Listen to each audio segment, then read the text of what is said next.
السلام علیکم ورحمۃ اللہ وبرکاتہ۔ قارئین و سامعین، مزید ایک ویڈیو لے کر آپ کے سامنے حاضر ہوئے ہیں۔ امید کرتے ہیں کہ آپ کو یہ ویڈیو پسند آئے گی۔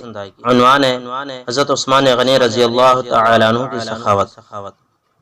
اللہ رب العزت نے جن صحابہ کرام رضی اللہ عنہم کو دنیا کا مال دیا، وہ دونوں ہاتھوں سے اللہ تعالیٰ کے راستہ میں خرچ کرتے تھے تاکہ اللہ کے یہاں زیادہ سے زیادہ رتبے پائے۔ سیدنا عثمان رضی اللہ تعالی عنہ کو اللہ رب العزت نے خوب مال دیا تھا۔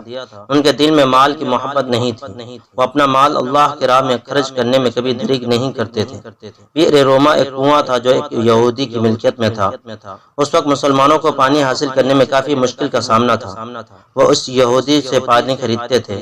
جب سیدنا عثمان رضی اللہ تعالی عنہ نے دیکھا کہ مسلمانوں کو پانی حاصل کرنے میں کافی دشواری کا سامنا ہے تو وہ یہودی کے پاس گئے اور اسے فرمایا کہ یہ کنواں فروخت کر دو۔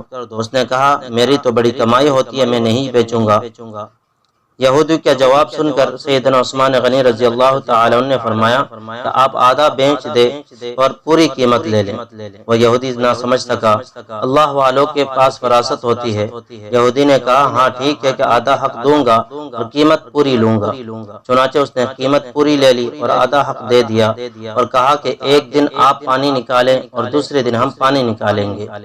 جب سیدنا عثمان غنی رضی اللہ تعالی عنہ نے اسے پیسے دے دیے تو آپ رضی اللہ تعالی عنہ نے اعلان کروا دیا کہ میری باری کے دن مسلمان اور کافر سب بغیر قیمت کے اللہ کے لیے پانی استعمال کرے۔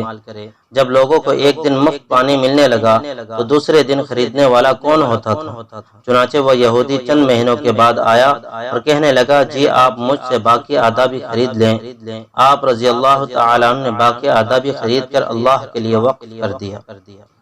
تو اللہ رب العزت سے دعا ہے کہ اللہ رب العزت ہمیں صحابہ کرام کے نقش قدم پر زندگی گزارنے کی توفیق عطا فرمائے۔ جزاکم اللہ خیر و احسن الجزاء۔